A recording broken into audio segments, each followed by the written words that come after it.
Hey lovelies, it's Lio. It's been an exciting last few weeks around here, both personally and professionally. No, I am not talking about nail art. I'm not a professional at that. Don't forget to like and subscribe and the thing with the bell. No, it's all about gaming events right now, and Hearthstone led the charge with a brand new expansion this week, so I did a mani patterned after the classic card back. Here's a full tutorial for how I did this look. And you know what I like to do while I play Hearthstone? Nail art! No, seriously, I don't have to touch anything with my fingers while I play. It's incredibly ideal. I don't know why they don't literally have events at salons. Let's get to it!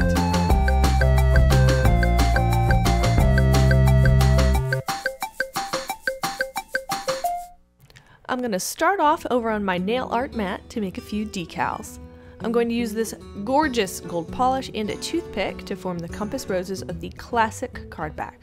I draw one line at a time, then double back with a cleaned toothpick to sort of carve out crisp points.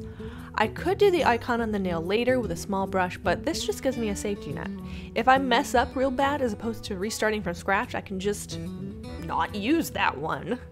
After doing the cross, I'll do the smaller arms using the same method. The center of the card is circular, but to be honest, this is so small, crisping that up is next to impossible.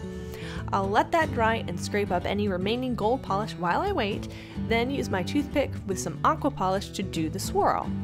If you use a toothpick here, it's really important to use a very light touch. I'm basically letting the polish follow its own path. It's very much like trying to write in cursive on a cake with frosting, if that helps anyone.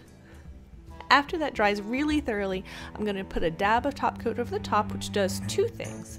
One, it makes it way easier to peel up all those fragile little arms, and two, top coat is a lot more flexible than polish, which can sometimes just flake if it's not thick enough or if I take too long and it dries out.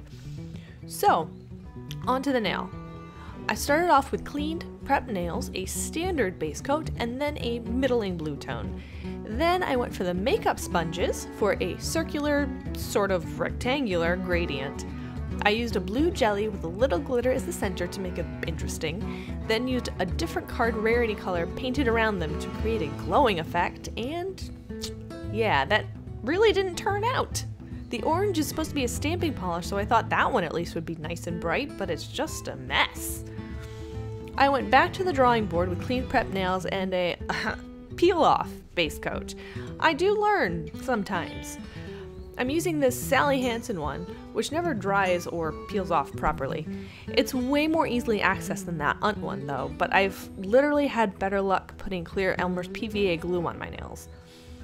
Anyway, when that peel-off base is mostly dry, it's been half an hour, I'm going in with a white base, enough coats to get it opaque. When that dries, I'm going back to the makeup sponge. I'm doing that same circular gradient with a few patches of both the mid-tone blue and the glitter jelly in the center for the interest, then white around the outside for the glow for all of them. When that dries, I'm coming back in with a piece of ripped up sponge, using it to create the rarity effect around the outside. This wound up working really well in terms of saturation, but not so much blended and glowy, so I did one last round with a gradient to even it out, and now I am really happy with the effect. Once that's dry, I'm going to add the central decals. I put a very thin coat of clear polish over the entire nail, then gently press the decals on.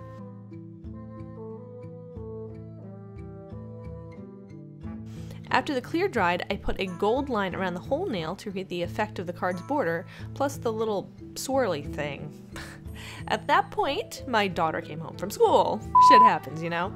I put on a top coat before I met her bus, but I had plenty of time to neaten up the gold polish away from the cuticles and the camera, clean up, give them a drink of nail oil.